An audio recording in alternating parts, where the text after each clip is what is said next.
Entrepreneur, cereal with an S, not a C.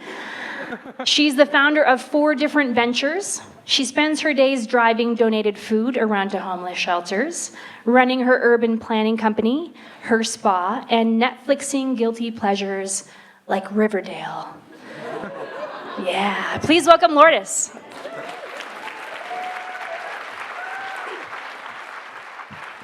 Riverdale's a really good show, everyone, if you haven't watched it.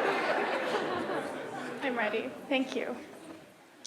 So, in preparation for Canada's 150th, maple is an appropriate theme.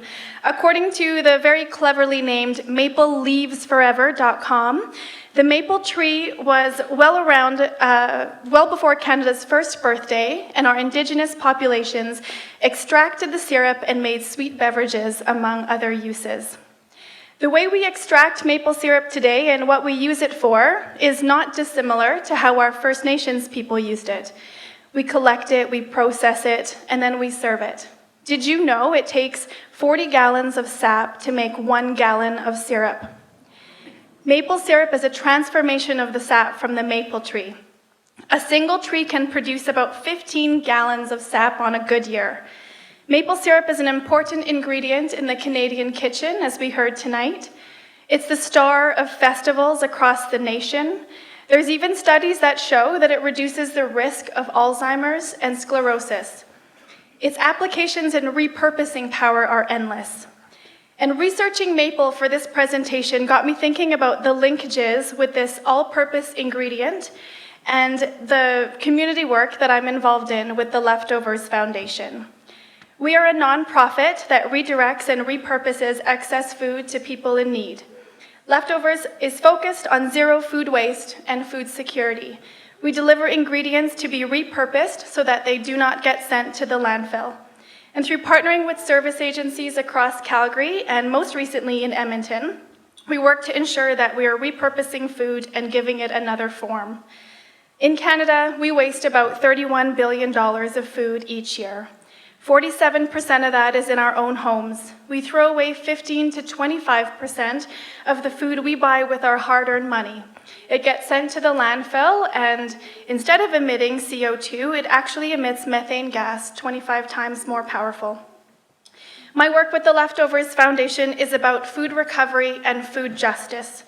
Through volunteers and service agencies, and similar to how maple syrup is made, we collect, we transform, and we serve excess perishable food that would otherwise be sent to the landfill. With 155 volunteers per year, we've stuffed volunteer vehicles with over 300,000 pounds of food, picking up from 42 different vendors. Participating chefs and grocers and farmers don't want to throw away their food if they know they can donate it, if they know someone's going to repurpose it to be useful. The Calgary Drop-In Centre just does that with our food deliveries. Sadly, they saw an increase of need last year. There is no one face of person who needs help. They can be veterans, families, children. We provided 138,000 meals last year. That's equivalent to 166,921 bottles of maple syrup.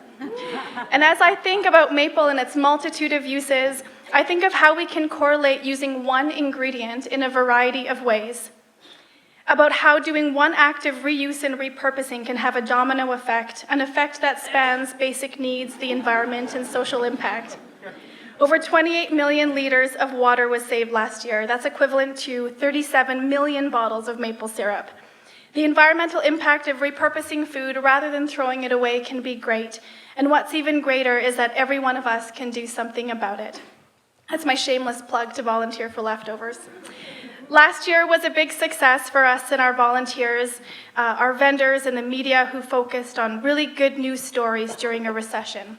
I was able to build an executive team and a board with players from different sectors, and over 167,000 pounds of food was rescued last year. Part of these stats are from picking up 1.2 tons of food from the Calgary Stampede, including pancake batter and maple syrup from Stampede breakfasts. On the last night of the Midway, everything from hamburger buns, uncooked colossal onions, and loads of mini donuts were picked up and delivered to shelters in Calgary that could use a little Calgary Stampede love.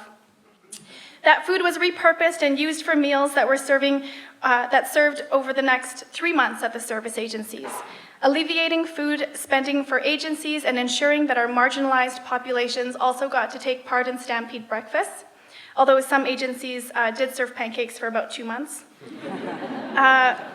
We are set with partnering with the Stampede again this year, but more formally. Last year we sort of piggybacked our way in, aka snuck in under the radar with our accomplices from Do It Green. You can blame them. The Stampede accidentally found out as we accidentally got national Huffington Post coverage, and I had to explain myself, and it was just a fiasco. Anyways, back to maple. Maple can be repurposed, it can be transformed, used in a variety of ways. We have maple syrup, maple sugar, maple taffy, maple butter, and my personal favorite, maple donuts. Maple is an ingredient, a confectionery, a staple in Canadian culture, and in my opinion, maple should be a way of thinking. Thinking that one thing can be used creatively in a multitude of ways, just like leftovers. Leftovers can be ingredients, they can be meals, and they can be confectionaries. We want to spread the rescue food word, educate and discuss food waste awareness so that we learn to use up food and share our basic needs. Our foundation just ensures it gets to people in need in Calgary and Edmonton. That food access is a little less tricky for the marginalized. Alberta is one of the most food insecure provinces, with 164,000 Albertans not knowing where their food is going to come from. On a national level, 1.7 million Canadian households are food insecure.